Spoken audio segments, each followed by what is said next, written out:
à ce nouveau JT de Soft News, très entendu je pense au vu de ma longue absence. Celui-ci introduira encore un niveau encore plus poussé dans le montage, car en effet, certains ont sûrement remarqué l'apparition d'une musique en fond et maintenant, pour chaque rubrique, j'ai créé une transition. On se retrouve donc tout de suite pour le sommaire.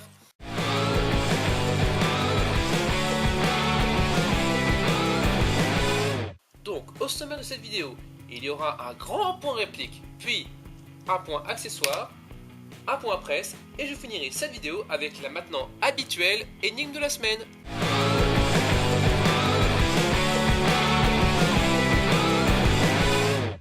Et c'est parti, et on commence donc tout de suite avec Cybergun qui nous propose une photo de son nouveau prototype de GBB, le Strike One, dernier né de leur nouvelle licence Arsenal Firearms. Aucune information sur la réplique n'a filtré à part une date de sortie estimée à l'horizon 2015.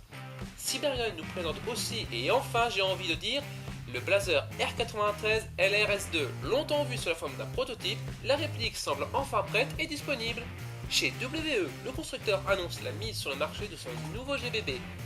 Un MP5, il s'agit d'un modèle sur base A2 auquel est adjoint une crosse type UMP45. Quant à APS, le constructeur annonce aussi la mise sur le marché de sa nouvelle réplique, l'ASR 115. D'une construction full metal, la réplique pèsera 3,8 kg, possédera des sights avec insert fibre optique, fonctionnera avec une batterie de 8,4 volts et sera livrée avec un chargeur 300 billes. Elle incorporera la nouvelle gearbox du constructeur dénommée Silver Edge. Cette dernière intègre un système de changement rapide de ressort, des bearings de 8 mm, elle est annoncée 100% compatible Tokyo UI et traitée contre la corrosion. Cette dernière sera d'ailleurs disponible en version V2 ou V3. SCT, quant à lui, nous présente son nouveau projet de réplique, un AK Baby. Et ce n'est ni plus ni moins qu'un AK-47 amputé de sa crosse et d'une bonne partie de l'ensemble canon empreinte gaz. Aucune information n'est filtrée sur cette dernière, mis à part qu'elle serait disponible d'ici quelques mois. Chez KSC, on joue la carte de la réédition avec la reproduction du Beretta 93 Auto 9C, l'arme utilisée dans Robocop dans les premiers films. Bien sûr, ce n'est pas un hasard si elle ressort, car un remake ayant été fait, KSC a voulu surfer sur cette vague. La réplique est d'ailleurs déjà disponible dans certains shops à un prix de 126€. Pour Socom Gear, filiale de Mad Bull, c'est un GBBR qui est à l'honneur, le Keltec PLR16, sous licence officielle Keltec. Aucune information n'est filtrée sur le prix ou encore sur une date de sortie. L'annonce de l'arrivée d'un fusil à pompe KSG a aussi été faite, lui aussi sous licence Keltec. Nos amis de l'Airsoft sont aussi à l'honneur avec leurs deux nouveaux customs sur base GBB. Un PI4 Storm de marque WE auquel on a ajouté une patine d'usure. Ce dernier sera d'ailleurs livré avec ses 3 dos de poignée interchangeables ainsi que 3 chargeurs. L'autre réplique, elle aussi tirée d'une base WE, est un 1911-11 Patton Tribune. La réplique possède elle aussi une finition d'usure, sera livrée avec 2 chargeurs et sera montée avec les plaquettes custom, un canon 601 PDI Raven et un Ruber Falcon Green. Les deux répliques sont disponibles sur le site de l'Airsoft pour un prix de 244,90€ chacune. Pour Marui, nous allons encore parler de GBB puisque le constructeur a enfin sorti sa réplique très attendue, l'HK45. Il est d'ailleurs disponible à un prix de 168€. Chez VFC, on reparle du MP7A1 Navy, dont la sortie semble toute proche. Il sera fort logiquement distribué par Humerex et sera, comme son grand frère, à l'échelle A1.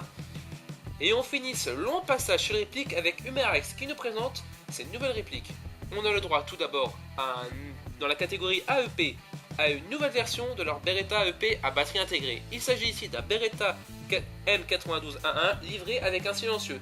Il rejoint donc le Beretta 92A1 déjà présent au catalogue ainsi que le M92 FS. Au rayon GBBR, les fans de l'HK417 seront heureux de voir enfin cette dernière au rayon du catalogue de l'exportateur. Il pèserait 3700 grammes pour une longueur comprise entre 808 et 888 mm. Il sera livré avec un chargeur d'une capacité de 20 billes et développera une puissance maximum de 1 joule. Et on finit avec deux AEG qui viennent d'entrer au catalogue du Marex, des G36C IDZ. Pourquoi IDZ?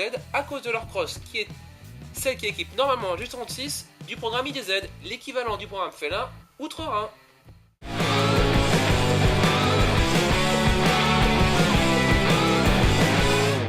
Allez, on commence tout de suite avec PPS qui présente un petit accessoire bien pratique pour les Mothers sur base Tanaka. En effet, il nous propose un chargeur double alimentation gaz CO2.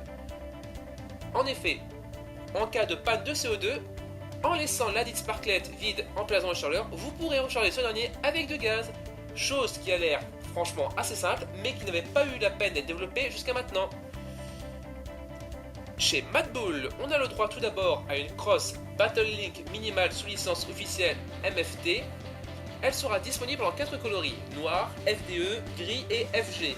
Madbull nous gratifie aussi d'un nouveau cache-flamme, le Checkmate Comp sous licence Strike Industries. Disponible en finition noir mat, il sera réalisé en métal.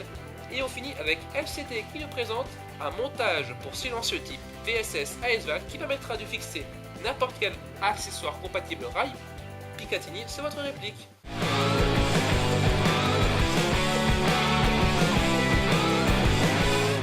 Donc, on retrouve tout d'abord dans nos kiosques le numéro 20 de Airsoft Addict, avec au sommaire, en page 10, les prises de contact avec le Scar et le Tavor Boys Marui. En page 14, une nouvelle prise de contact avec la M4 Undead Apocalypse Crossman.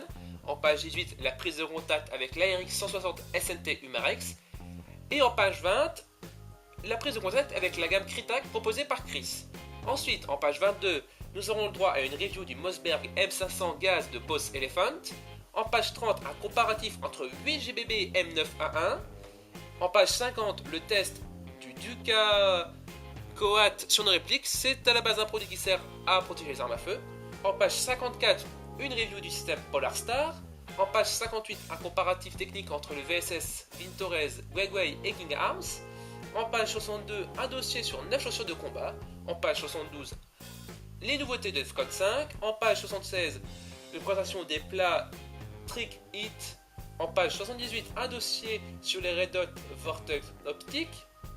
En page 80, un dossier sur l'Iwa 2014. En page 84, un dossier sur le Shot Show 2014. En page 88, la rencontre avec l'AK Shop. Et en page 90, la bataille d'Arrowhead.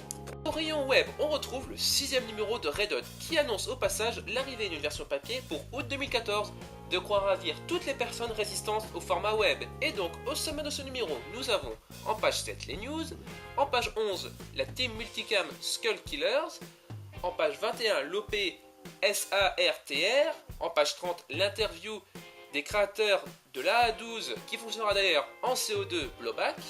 En page 32, la review du Guegui CM18 mode 1 DST. En page 38, la review du Cryptek Highlander Combat 7 Gen 2. En page 42, la review du BO Manufacture Uber 14. En page 48, la review du sac d'assaut Defcon 5. En page 52, un dossier sur l'Iwa 2014. Et en page 60, un match entre les JPC Emerson et TMC.